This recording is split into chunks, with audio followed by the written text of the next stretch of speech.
আসসালামু আলাইকুম। Urmi kitchen blog চ্যানেলের পক্ষ থেকে সবাইকে স্বাগতম জানিয়ে শুরু করছি আমার আজকের নতুন ভিডিও। আশা করছি যে যেখান থেকে বসে আমার এই আজকের নতুন ভিডিওটি দেখছেন সবাই খুব ভালো আছেন আলহামদুলিল্লাহ। খুব সকালবেলায় ফজরের নামাজ পড়ার পর তারপরে ঘর থেকে বের হয়েছি।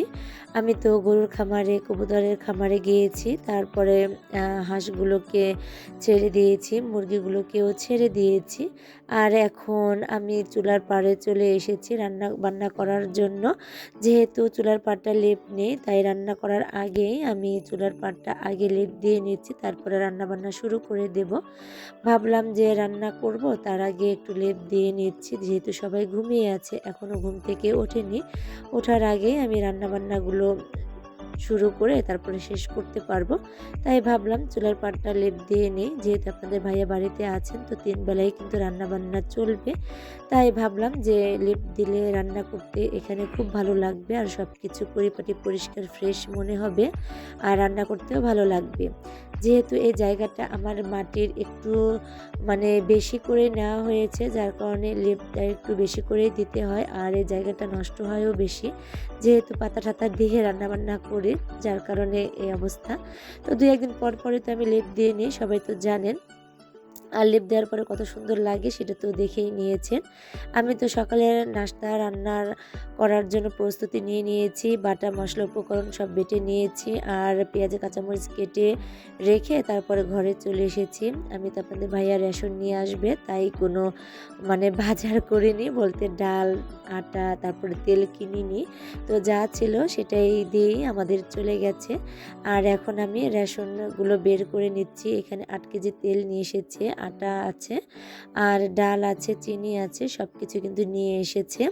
তো এখান থেকে আমি তেল নিয়ে যাব, আর ডাল নিয়ে যাব, আর আটাও আ রেখে দেবো আরকি সবকিছু। তো আপনাদের সঙ্গে একটু শেয়ার করি কী, কী নিয়ে এসেছে। তো এখানে আটা, ডাল, চিনি আর তেলটাই নিয়ে এসেছে, আর কিছু আনেনি। তো সবকিছু বের করে গুছিয়ে রেখে তারপরে এখন আমি নাস্তা রান্না করতে চলে যাব। তো এখানে আমি চালটা মেপে নিচ্ছি। আজ খিচুড়ি রান্না করে দেব। ভেবেছিলাম যে আ রুটি বানিয়ে দেই, তাহলে ভালো হবে। তো আবার ভাবলাম যে না, আজ খিচুড়ি রান্না করি, তারপরে রুটি বানিয়ে দেব পরের দিন। একেক দিন একেক রকমের রান্নাবান্না করে দিলে ভালো হবে। তো এখানে আমি চাল মেপে নিয়েছি, আর এখন আমি এখানে ডাল নিয়েছি। এরপর তো রান্নাঘরে চলে যাচ্ছি তেল আর চাল-ডাল নিয়ে রান্নাটা শুরু করার জন্য। তো আজ একটু বেলা করেই রান্নাবান্না শুরু করেছি। সকালে একটু এদিক ওদিকে গিয়েছিলাম, একটু কাজ ছিল।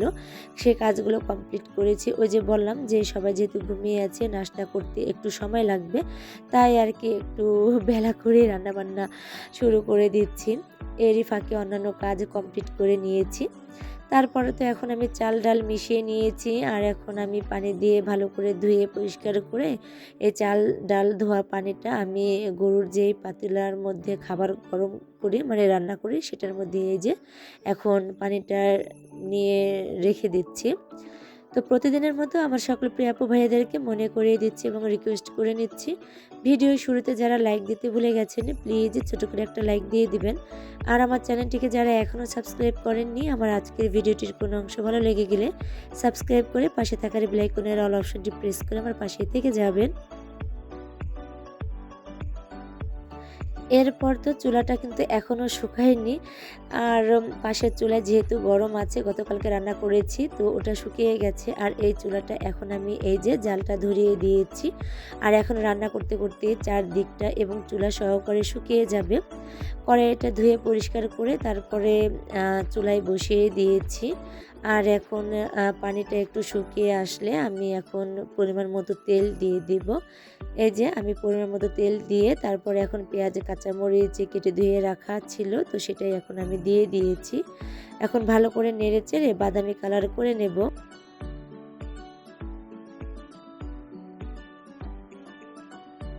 সকালবেলায় এখন কি যে শীত পড়ে, এত শীতের মধ্যে না উঠতে ইচ্ছেই করে না।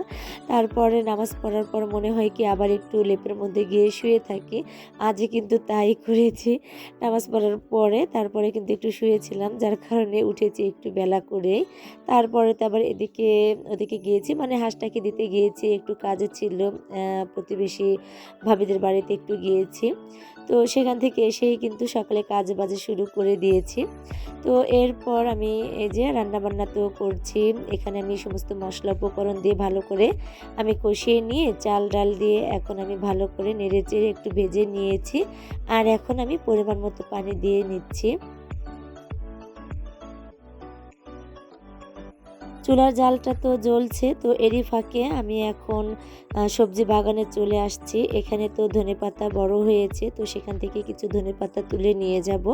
তারপরে খিচুড়ির ভিতরে দিলে না অনেক মানে মজা হবে আর কি, সুস্বাদু হবে আর খেতেও ভালো লাগবে। ধনেপাতা কুচি দিয়ে রান্না করলে কিন্তু খুব ভালো লাগে, ফ্লেভারটাও খুব ভালো আসে।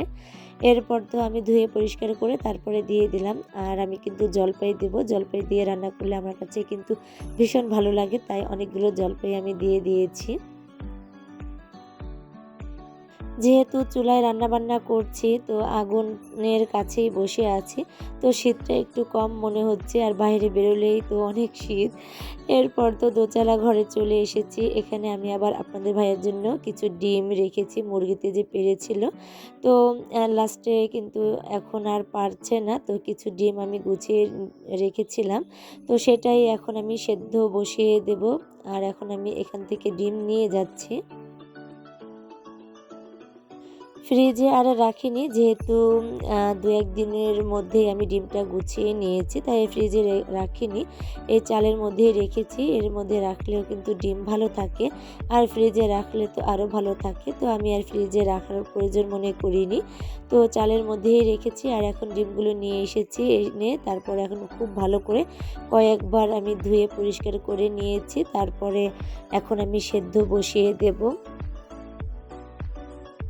খুব ভালো লাগে যে হাঁস মুরগি পালতেছি আর এখান থেকে আমি কিন্তু ডিম পাচ্ছি, আর সেটাই মানে মানে নিজের হাতে ডিমগুলো ধুয়ে পরিষ্কার করে তারপরে সব কিছুই করা যায় আর কি। রান্নাবান্না যেভাবে খেতে পছন্দ করে সেভাবেই কিন্তু সব কিছু করা যায়। কিনে আনা ডিম আর নিজের পালিত হাঁস মুরগি থেকে পাওয়া ডিমের মধ্যে কিন্তু অনেক পার্থক্য। একটা আনন্দের বিষয় আর কি। নিজে যে হাঁস মুরগিগুলো পালি সেখান থেকে যে ডিমগুলো পাই, বেশ ভালোই লাগে। এরপর তো আমি খিচুড়িটা তো হয়ে এসেছে। আমি একটু দমে বসিয়ে রেখে তারপরে ঘরে চলে আসলাম। আপনাদের ভাইয়া তো ঘুম থেকে উঠে পড়েছে, ঐশী শশীও উঠে পড়েছে। তো এখন আমি বিছানাগুলো খুব তাড়াতাড়ি করেই এখন গুছিয়ে নিচ্ছি। আরও তো কাজ আছে। ঐশী তো পড়তে বসেছে ঘুম থেকে উঠেই, যেহেতু ওর পরীক্ষা চলছে। আর এখন আমি এই যে ঘরে এসেছি ঘরটা একটু গুছিয়ে নেওয়ার জন্যে। বাইরে তো গাছের কাজ তো কমপ্লিট করে নিয়েছি। সবসময় তো আর ভিডিও করে দেখানো সম্ভব হয় না, এটা তো প্রতিদিনই বলি। তো এখানে আমি কাজবাজ কমপ্লিট করে মানে ঘরটাকে পরিপাটি করে গুছিয়ে নেওয়ার পর এখন চলে আসলাম ছাদে, কারণ সবাইকে তো এখন খেতে দিতে হবে। রান্নাবান্না তো কমপ্লিট করে নিয়েছি। তো ছাদে এই যে আপনাদের ভাইয়ের জন্য যে আমি ঝাল মরিচগুলো রেখেছি, তো সেখান থেকেই কিছু মরিচ তুলে নিচ্ছি। তো বেশি কিছু নেব না, মানে অল্প করেই নেব, মানে একটা মরিচই নেব ভেবেছিলাম, ২-১টা তুলে নেব। তো ভাবলাম যে যেহেতু প্রতিদিন আমি তুলতে পারবো, তো গাছেই থাক, তো এখন আর তুলিনি। তো ২টা কাঁচা মরিচ তুলে নিচ্ছি, আর দেখছিলাম যে কাঁচা মরিচ কেমন কি ধরেছে। তো মাশাআল্লাহ ভালোই ধরেছে। তো ৩টা মরিচ নিয়ে এসেছি, আর এখন আমি সকালের নাস্তাটা রেডি করে এখন সবাইকে খেতে দেব। এই যে খিচুড়ি, জলপাই দিয়ে খিচুড়ি রান্না করে নিয়েছি, আর সাথে আছে ডিম সেদ্ধ। সকালের নাস্তা খাওয়া কমপ্লিট হয়ে যাওয়ার পর বাড়তি যে কাজগুলো আছে কমপ্লিট করে নিয়েছি। গরুর খাবারটা জাল করে গরুকে খেতে দিয়ে এসেছি। ওই জায়গাটা পরিষ্কার করে নিয়েছি। কবুতরের খামারেও একটু গিয়েছিলাম। যদিও আপনাদের ভাইয়া কবুতরের খামারটা মানে ওখানে গিয়েছে, ওদেরকে ওষুধ দিয়েছে। তো আমি সেভাবে আর যাইনি। তো এখন দুপুরে রান্নাবান্না শুরু করে দেব। তো গাছে একটা লাউ ছিল, তো সেটাই এখন তুলে নিয়ে এসেছি। আর আনার পরে কেটে ধুয়ে পরিষ্কার করে নিয়েছি। আর এখন আমি পালং শাক আলু দিয়ে ভাজি করে নিচ্ছি।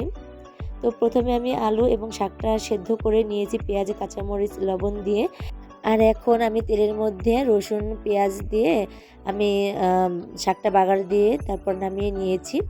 এরপর তো সমস্ত মশলা উপকরণ ভালো করে নেড়েচেড়ে কষিয়ে নিয়ে আমি এখন শিং মাছ দিয়ে ভালো করে নেড়েচেড়ে কষিয়ে নিয়ে তুলে নিয়েছি।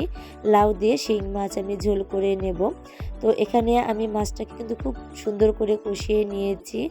আর এখন লাউটা দিয়ে ভালো করে এই বাকি যে মশলা রয়েছে কড়াইয়ের মধ্যে, তো সেটার সঙ্গে ভালো করে কিন্তু আমি লাউয়ের সঙ্গে মশলা মিশিয়ে তারপরে একটু নেড়েচেড়ে ঢাকনা দিয়ে ঢেকে কষিয়ে নেব। আমি কিন্তু লাউয়ের মধ্যে এক্সট্রা কোনো পানি দেইনি। আমি পানি ছাড়াই কিন্তু লাউটা কষিয়ে নিয়েছি, কারণ লাউ থেকে অনেক পানি বের হয়েছে, সেটা দিয়ে কষানো হয়ে গেছে। এরপর আমি পরিমাণ মতো ঝোলের পানি দিয়ে দিয়েছি। আর এখন তরকারিতে বলক এসে গেছে। কষানো তুলে রাখা মাছটাকে দিয়ে ভালো করে আমি নেড়েচেড়ে কিছুক্ষণ রান্না করে নেব। তারপরে নামানোর আগে আমি ফোড়ানিটা বেটে তারপরে এই যে এখন তরকারির মধ্যে দিয়ে কিছুক্ষণ রান্না করে আমি তরকারিটা নামিয়ে নেব। এখন যেহেতু প্রচুর শীত পড়েছে, তো এখন লাউয়ের তরকারি যেভাবেই রান্না করি না কেন খেতে কিন্তু ভীষণ ভালো লাগে। আর আজকে এই লাউয়ের তরকারিটা ভীষণ ভালো লেগেছে, যদিও ভয়েসটা পরে দিচ্ছি। তো লাউয়ের তরকারি কিন্তু এখন ভালো লাগে, আর ডাল দিয়ে রান্না করলে তো আরও ভালো লাগে। তো আমার রান্না বান্না কমপ্লিট প্রায় হয়ে এসেছে। তো এখন আমি তরকারিটা নামিয়ে নেওয়ার পর আমি গরুর খাবারটা জাল করে নেব এক পাতিলা। তো রান্নাবান্না কমপ্লিট করেছি। এখানে মমিনুলকে দিয়েছি নারকেল ভাঙানোর জন্য, মানে নারকেলটা ও খোসা ছাড়িয়ে নিচ্ছে। আর আমি এরই ফাঁকে খুব তাড়াহুড়ো করেই খাওয়া দাওয়া করে নিচ্ছিলাম। জাহেদা আবার ডিম রান্না করেছে লাউ দিয়ে, সেটাই দিয়ে গেছে। খাওয়া দাওয়া কমপ্লিট করে তারপরে দুই জা মিলে চলে এসেছি প্রতিবেশী ভাবির বাড়িতে ঢেকিতে চাল গুঁড়া করতে। তো আমি আবার কোনো দিন এই কাজটা করিনি, তো আমি এখন পার দিয়ে দিচ্ছিলাম। আর জাহেদা এই যে চালের গুঁড়িটা এখন চেলে নিচ্ছে, আর ও চালটা ভালো করে নেড়ে চেড়ে দিচ্ছিল, আর আমি এখন ঢেকিতে পার দিচ্ছিলাম। এখন তো শীতের সময় আপনাদের ভাইয়া তো বাড়িতে এসেছেন, তো আমার তো মন চায় তাকে কিছু শীতের পিঠা তৈরি করে খাওয়ানোর, তাই সেই প্রস্তুতি নিচ্ছি। এখন যতদিন তিনি বাড়িতে থাকবেন প্রতিদিন কিছু না কিছু পিঠা বানিয়ে তাকে খাওয়াবো, এটাই আমার চিন্তা ভাবনা। আর তার পছন্দের খাবারগুলো আমি রান্না করে খাওয়াবো। এরপর তো আমি এবং জাহেদা আমাদের কাজ বাস্তব কমপ্লিট হয়ে গেছে। হাঁসটাকে নিয়ে এখন বাড়িতে যাচ্ছি। হাঁস তো চলে এসেছে নদী পাড় থেকে, তো ওকে নিয়েই যাচ্ছি এখন বাড়িতে, কারণ সময় যেহেতু অল্প। এখন তো ছোটোবেলা কোনো কাজ করেই যেন কুল ধরতে পারি না, মানে কাজ থেকে যায়, সময় চলে যায়, খুব তাড়াহুড়ো করে কাজগুলো কমপ্লিট করে নিতে হয়, তারপরও পেরে ওঠা যায় না। আবার সময় হলে আজান দেয়, তো সেদিক থেকেও তো একটু লক্ষ্য রাখতে হয়। তো খুব তাড়াহুড়ো করে কাজগুলো ঠিক সময় মতো কমপ্লিট করার খুব চেষ্টা করি। এরপর তো শশী চলে এসেছে। শশী তো বললো যে আমার কাছে দাও, আমি তোমাকে একটু হেল্প করি, তো ও আবার নিয়ে যাচ্ছিল। আমি হাঁসটাকে নিয়ে চলে এসেছি এখন রান্নাঘরে। এই যে সেদিন যে গুড় আনতে গিয়েছিলাম সেই গুড়টাই আপনাদেরকে দেখিয়ে দিলাম। আর জাহেদা এখন নারকেল কুড়ানি দিয়ে নারকেল কুড়িয়ে দিচ্ছে। আর আমি এখন এই যে পরিমাণ মতো লবণ দিয়ে পানি দিয়ে তারপরে চালের গুঁড়িটা ভালো করে মিশিয়ে নেব। তারপর আমি একটা চালনি দিয়ে এই চালের গুঁড়িটা চেলে নেব। আমি জানি না আমার এই গ্রামীণ লাইফ আপনাদের কাছে কেমন লাগে। যদি ভালো লাগে অবশ্যই কমেন্ট করে জানাবেন। আর যদি আরও বেশি ভালো লেগে যায় তাহলে অবশ্যই আমার পাশে থেকে যাবেন। আমার তো চালের গুঁড়ি সব কিছু দেওয়া কমপ্লিট হয়েছে। পরিমাণ মতো লবণও কিন্তু হয়েছে, আমি চেক করে দেখেছি। আর এখন আমি দুভাগ করে নিয়েছি, কারণ একটার মধ্যে তো ধরবে না, তাই দুভাগ করে নিয়েছি। আর এখন আমি এই যে চালের গুঁড়িটা এখন এই যে চালনি দিয়ে চেলে নিচ্ছি। আর গ্রামের বাড়িতে এইভাবে পিঠা বানাতে আমার কাছে তো ভীষণ ভালো লাগে। রান্নাবান্না পিঠা বানানো আমার কাছে কিন্তু খুবই ভালো লাগে। যদি শরীরটা ভালো থাকে তো আলহামদুলিল্লাহ বেশ ভালো আছি। তো সবাই দোয়া করবেন, সবাই সবার জন্য দোয়া করবেন যেন সবাই সুস্থ শরীরেই যেন জীবনযাপন করতে পারে। এরপর তো কত সুন্দর ঝরঝরে হয়েছে আমার চালের গুঁড়িটা, আপনারা দেখে বুঝে নিয়েছেন। আর এখানে আমি পিঠা বানানোর সব সরঞ্জাম রেডি করে নিয়েছি। গুড় রেডি, নারকেলের রেডি, আর এখন বড় ছড়ানো পাতিলায় আমি একটা জর্জেটের একটা ওড়না আমি পেঁচিয়ে নিয়েছি। আর এখানে সব কিছু রেডি করে তারপরে আমি এখন এক এক করে পিঠাগুলো বানিয়ে নেব। আর জাহেদা এদিক থেকে নারকেল কোড়াতে থাক, আর আমি এখন পিঠা বানিয়ে নিচ্ছি। পরিমাণ মতো গুড় দিয়ে, পরিমাণ মতো নারকেল দিয়ে তারপরে পিঠাগুলো বানিয়ে নেব। শীতের দিনে শীতের পিঠা খেতে তো খুব ভালো লাগে, তাই তো শীতের পিঠা এক এক করে প্রতিদিনই বানাবো ইনশাল্লাহ। চুলার পাড়ে বসে আছি, একটুও শীত লাগছে না, খুবই গরম লাগছে। কিন্তু বাইরে বের হলে এত পরিমাণে শীত পড়েছে বর্তমানে কি যে বলবো, সকালে এবং রাতে প্রচুর শীত পড়েছে হঠাৎ করেই। আগের দিনেও কিন্তু এতটা শীত পড়েনি, এই 2-1 দিন এত শীত পড়েছে। তো যাই হোক, শীতের মধ্যেও কাজবাজ করতে বেশ ভালোই লাগে। একদম কনকনে শীত পড়েছে মনে হচ্ছে গ্রামের বাড়িতে আমাদের এদিকে। তো যাই হোক, আমি এক এক করে পিঠাগুলো সব বানিয়ে নিচ্ছি। আর পিঠা বানাতে বেশ ভালো লাগে, খেতে যেমনই লাগুক আর না লাগুক, পছন্দ করি আর না করি, পিঠা বানাতে কিন্তু ভীষণ ভালো লাগে। শীতের পিঠা গরম গরম খেতে যেমনটা ভালো লাগে, ঠান্ডা হয়ে যাওয়ার পরে বাসি পিঠা খেতে কিন্তু আরও বেশি ভালো লাগে। কার কার কাছে বাসি পিঠা খেতে ভালো লাগে অবশ্যই কমেন্ট করে জানাবেন। আমার কিন্তু 2 ধরনের পিঠা খেতেই ভীষণ ভালো লাগে। তো এরপর আমি কিন্তু পিঠাগুলো দিয়ে দিচ্ছি, আর খুব সুন্দর হচ্ছে পিঠাগুলো বানানো। অনেক সময় লেগেছে এই পিঠাগুলো বানাতে, আমাদের প্রায় 11টার মতো বেজে গিয়েছিল পিঠা বানাতে। এশারের আগে বসেছিলাম, মানে মাগরিবের নামাজটা পড়ার পর পিঠা বানাতে বসেছি, আর 11টার দিকে পিঠা বানানো শেষ করেছি, তারপরে সবাইকে দিয়েছি। এরপর তো নামাজটা পড়ে তারপরে আমরা ঘুমোতে গিয়েছিলাম। জাহেদার আমি দুজনই বসেছিলাম, একা একা তো আর ভালো লাগছিল না। 2 জন থাকলে কথা বলতে বলতে কিন্তু কাজ কমপ্লিট করে নেওয়া যায়, আর একা একা চুপ করে থাকা ভালো লাগে না। তাই 2 জা মিলেই কিন্তু পিঠা বানানোর কাজে লেগে পড়েছি। আর দেওরটার কথা ভীষণ মনে পড়ছে, ও থাকলে চুলার পাড়ে বসেই কিন্তু পিঠা খেয়ে নিত, যেহেতু ও নেই তাই ওকে খুব মিস করি। এতদিন যখন ঢাকায় ছিলাম তখন তো ওখানে গ্যাসের চুলায় সব কিছু মানে বানিয়ে নিতে পেরেছি, সেটার যেমন আনন্দ আলাদা। আর সবচেয়ে বেশি ভালো লাগে গ্রামের বাড়ি মাটির চুলায় সব ধরনের পিঠা বানাতে বা রান্নাবান্না করতে, কিন্তু আনন্দটাই আলাদা এবং ভালো লাগাটা কিন্তু বেশি কাজ করে। তো আমার কাছে এই যে গ্রামের বাড়িতে পিঠা বানাতে ভীষণ ভালো লাগে, আর সব কিছু রেডি করতেও কিন্তু অনেকটাই সময় লাগে। আর বাসায় তো সব কিছু এক জায়গাতেই ছিল, হাতের নাগালেই ছিল, আর এখানে এদিকে ওদিকে একটু দৌড়াদৌড়ি করতে হয় আর কি, যেহেতু এখনও কোনো কিছু গুছিয়ে নিতে পারিনি। সব কিছু গুছিয়ে পরিপাটি করে নিতে আমাদের একটু সময় লাগবে, তো ততদিন পর্যন্ত যেভাবে আছে এভাবেই সুন্দরভাবে গুছিয়ে নেওয়ার চেষ্টা করি। তো যাই হোক, এই ছিল আমার আজকের ভিডিও। পিঠা বানাতে বানাতে আপনাদের কাছ থেকে আজ এখানেই বিদায় নিয়ে নিচ্ছি। সবাই ভালো থাকবেন, সুস্থ থাকবেন এবং আমার ভুল ত্রুটিগুলো অবশ্যই ক্ষমাসুন্দর দৃষ্টিতে দেখবেন। আসসালামু আলাইকুম।